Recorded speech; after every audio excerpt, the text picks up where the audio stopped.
आज की कहानी राजा के चार पत्नियों के ऊपर है। सबसे पहले आप चैनल पर नए हैं तो subscribe and bell icon click कर दीजिए फॉर न्यू अपडेशन।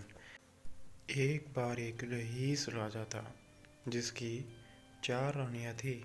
वो अपनी चौथी रानी को सबसे ज़्यादा प्यार करता था और उससे महंगे कपड़ों से लादे रखता था और बेहतरीन खाना खिलाता था।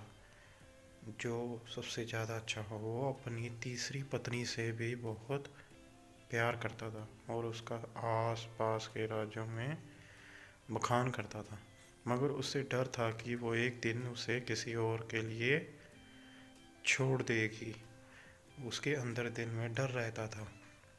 वो अपनी दूसरी पत्नी से भी प्यार करता था और वो उसकी अमराज थी और उसके साथ हमेशा सहानुभूति, इज्जत और धैर्य से रहती थी। जब भी राजा को कोई परेशानी होती वह उसे बताता ताकि वह राजा को उस परेशानी का हल बता सके।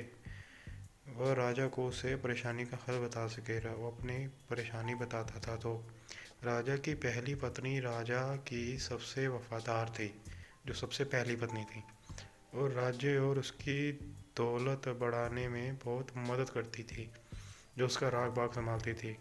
मगर वह अपनी पहली पत्नी से प्यार नहीं करता था, उसका राग बाग जो संभालती थी। एक बार राजा बीमार पड़ गया और उसे समझ आ गया उसके पास समय कम है।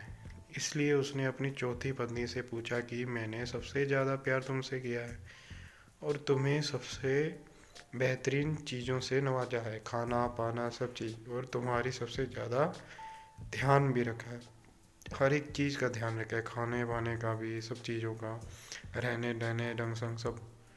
अब जब मेरे मरने का जा रहा हूँ, क्या तुम मेरे साथ देने के लिए मेरे साथ चलोगी?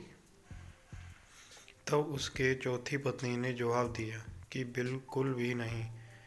उसकी बात राजा के दिल में छुरी जैसी चुभी। उसकी चौथी पत्नी ने मुंह पर ही मना कर दिया उसके। अब दुखी राजा ने अपनी तीसरे पत्नी से पूछा कि मैंने सारी जिंदगी तुमसे प्यार किया है, अब मैं जा रहा हूँ, क्या तुम मेरे साथ चलोगी? उसने अपनी तीसरी पत्नी से पूछा।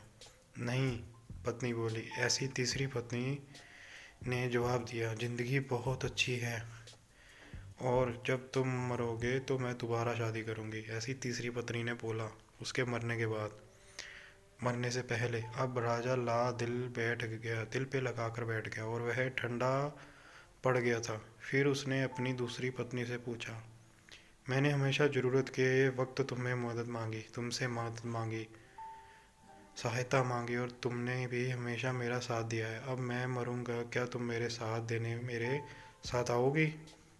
उसने अपनी दूसरी पत्नी से पूछा। माफ़ करना, इस बार मैं तुम्हारी मदद नहीं कर सकती, दूसरी पत्नी ने जवाब दिया। ज़्यादा से ज़्यादा मैं तुम्हारे कब्र तक छोड़ सकती हूँ। उसका जवाब बिजली की तरह राजा को लगा और वो बेहद दुखी हो गया। दिल पे लगा लिया जो उसकी दूसरी पत्नी ने बोला और वो अपने दिल पे लगा लिया। तभी एक आवाज़ आई, मैं आपके साथ चलूँगी और जहाँ आप जाओगे वहाँ चलूँगी। राजा ने नज़र घुमाई तो उसकी पहली पत्नी खड़ी थी। वो बेहद कमज़ोर थी क्योंकि वो खाती नहीं थी, जो उसकी पहली पत्नी ने बोला। तभी एक आवाज़ आई थी, मेरे पास मौका था, तब मुझे तुम्हारा बेहतर ध्यान रखना चाहिए था। दोस्तों, इस कहानी से हमें ये सीखने को मिलता है, हमारी चौथी पत्नी हमारा शरीर है। हम चाहे इसे सजाने दजाने में कितना भी दिल लगाएं, मृत्यु के समय में हमें छोड़ जाएगी। हमारी तीसरी पत्नी हमारी संपत्ति है, दर्जा है और दौलत है। जब हम मरते हैं तो ये औरों के मिल जाती है, जायदाद, सोना चांदी सब ये औरों की ओर हो जाती है। चाहे ज़िंदगी भी कुछ भी चीज़ हो, ज़िंदगी में जो आपने कमाया, सोना चांदी दायलो कुछ भी, वो किसी और का हो जाएगा। हमारी दूसरी पत्नी हमारा परिवार और समीकरण है। चाहे वो कितना भी हमारे साथ हो, ज़्यादा से ज़्यादा वो हमारे साथ शमशान तक आ जाएगा, पर उससे आगे नहीं। वो मरने तक हमारे साथ नहीं जा सकेगी। हमारी पहली पत्नी हमारी आत्मा है, जो अक्सर दौलत, ताकत और अहंकार के सलाह बेध्यान हो जाती है। अहंकार में भी बंदा फंस जाता है, मगर हमारी आत्मा ही एक ऐसी जो जहाँ हम जाएंगे वहाँ तक जाएगी। उसीलिए इसीलिए इसे उपजाए, ताकतवर बनाएं और इसका आज से ही ध्यान रखें। यदि यही दुनिया में आपका सबसे बड़ा तोहफा है, एक मन ही है, आत्मा ही है, जो आपके आखिरी समय तक आपका साथ देती है। मिलते हैं नई स्टोरी के लिए। धन्यवाद।